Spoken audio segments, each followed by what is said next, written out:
Hey guys, it's Devin from Books by the Dozen, and I'm here to do my January wrap-up and my February to be read video.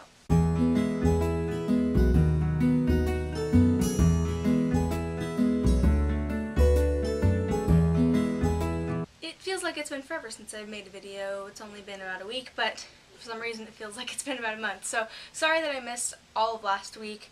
I just was lazy and I didn't feel like making a video, so I didn't make one. But I apologize about that. And really quickly, I just want to say thank you to Geraldine from Starian72. She actually added this channel in her February new YouTuber shout out. So thank you so much. I really appreciate it. Yeah, so thank you. And let's go ahead and get started. In the month of January, I actually read a good amount of books. I read 8 1/2. I'm going to add the half because I'm not going to finish that last book. But I finished all of the books on my to be read except for Jane Eyre because I didn't want to read it, and I wasn't going to force myself to read it because that's one of the problems I have with classics, and the reason why I don't want to read them is because it reminds me of school and being forced to read these books you don't want to read, and so I thought it was kind of impractical to force myself to read a book that I don't want to read, if that makes sense. So I didn't read it. I will eventually, I just didn't feel like it, so I didn't. But yeah, so the first book that I read, we already talked about a while ago, and that is Chopsticks by Jessica Anthony and Rodrigo Corral. And I gave this 4 out of 5 stars. It's really interesting, just the way that the story's told. Very little writing, mostly told in photography and things like that. The only reason why I didn't give it 5 is because the ending was kind of abrupt, and I wish it would have been a little bit longer, but it was really good, and I definitely recommend this to anyone who can get their hands on it. The next book that I read was Jonathan Livingston Seagull by Richard Bach. I really enjoyed this book. I gave it 4 out of 5 as well, and it kind of gave me the feeling of like a amped up children's book with all of like the morals and philosophy in it and stuff like that. I really enjoyed the photography in this too, and it's just a really quick read that I think everyone should read it because it doesn't take a long time and it is very cute. I really enjoyed it. And then these next books is like, this month was a great reading month.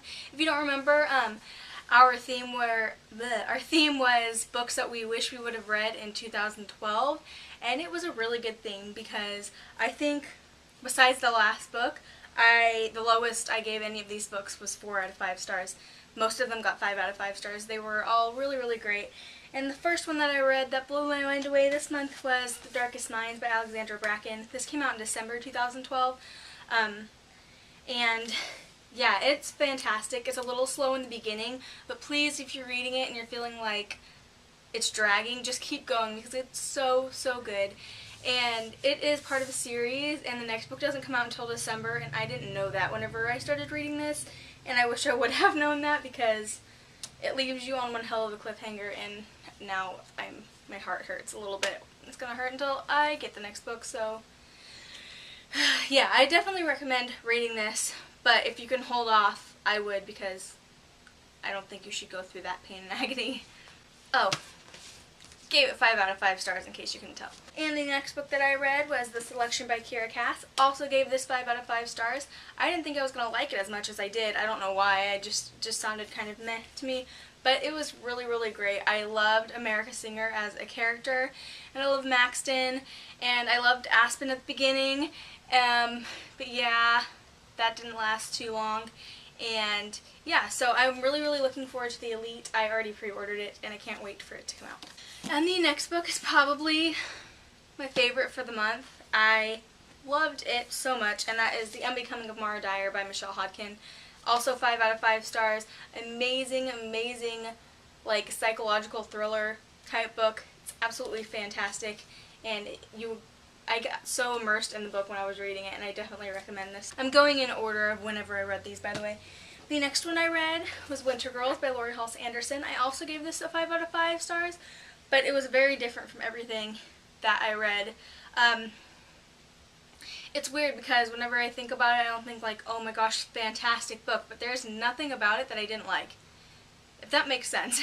So I gave it 5 out of 5 stars, and I would definitely recommend it, although it's kind of dark material. So yeah, but it was still really, really well written, and it took me a while to get past the writing style, but after I got past the weirdness of it, it didn't slow me down as much anymore, and it's actually a really, really effective way of writing the character in this book.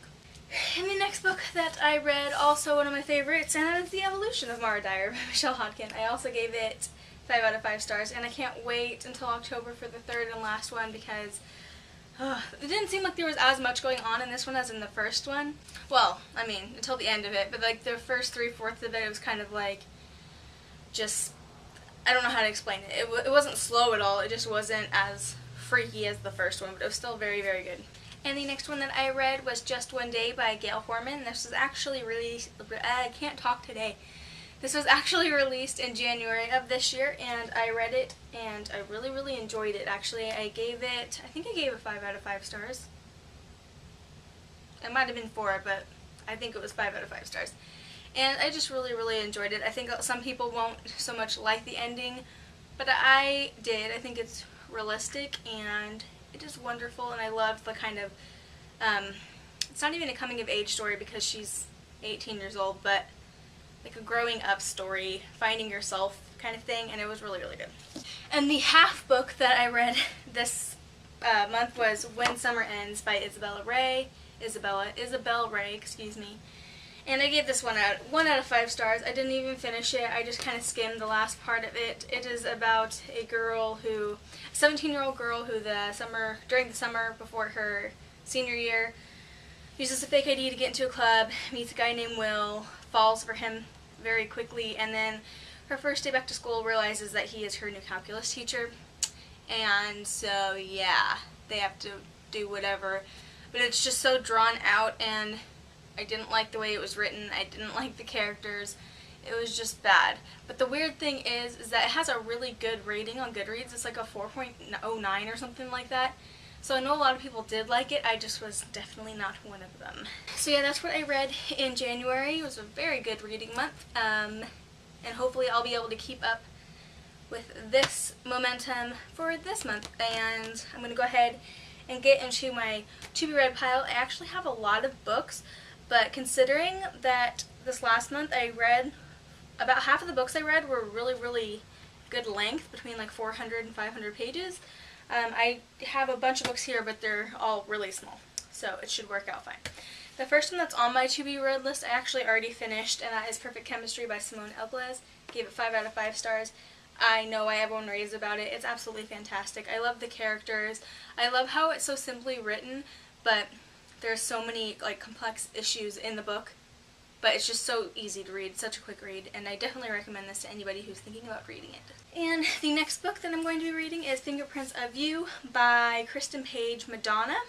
I say that every time.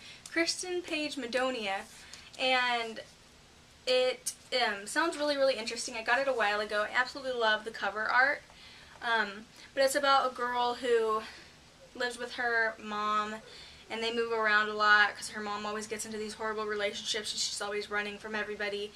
And then the last time that they move away, the main character, Lemon, finds out that she's pregnant. And so she realizes that she doesn't want to end up like her mom, and she's going to try to find her dad to fill that void that she's been filling with guys, and because she doesn't have a father in her life. So it's kind of like her story with that, I think. The next book I'm going to read is a book that Amber actually really, really wants me to read, and she's been bugging me about it for a really long time, so I'm just going to do it, and that is Zell by Donna Jo Napoli. And yeah, it's kind of like a retelling of the Rapunzel story. The next one I'm going to be reading is The Missing Girl by Norma Fox Mazer, and I picked this one up this month because it's also a psychological thriller, and I loved Mara Dyer so much. I know they're not going to be the same kind of psychological thriller, but I didn't realize that I liked psychological thriller books so much, but apparently I do, so I'm going to read this one this month. And the next one I'm going to be reading is And Then There Were None by Agatha Christie, and the reason why I'm reading this is because I really want to read 10 by Gretchen McNeil, and they say you should read this one before you read 10 because 10 is kind of a retelling of this story. So yeah, I'm going to go ahead and read that this month. The next 6 books that I'm going to read are the first 6 books in the series of Unfortunate Events. series by Lemony Snicket. So, The Bad Beginning, The Reptile Room, The Wide Window, The Miserable Mill, The Austere Academy, and The Rat's Elevator. And I've never read any of these books, but I recently obtained all of them but book 12, so I decided that I will start reading them, and they're really tiny, and the font's pretty big, and the margins are pretty big, so I think they'll be really quick reads. That's why I added the first half of the series in. I think I'll be able to do it. And then the last book that I am going to be reading is a book that Robin actually recommended, and it is another middle grade novel, and that is When You Reach Me by Rebecca Steed. Not really sure what it's about, to be quite honest with you, but Robin said she really liked it, and it's really small too, and I'm looking forward to reading it. So that is what I read last month and what I'm going to be reading this month. Let me know what you guys are going to be reading. Let me know if you've read any of the books that I have talked about and what you thought of them. So yeah, thank you guys so much for watching. Bye.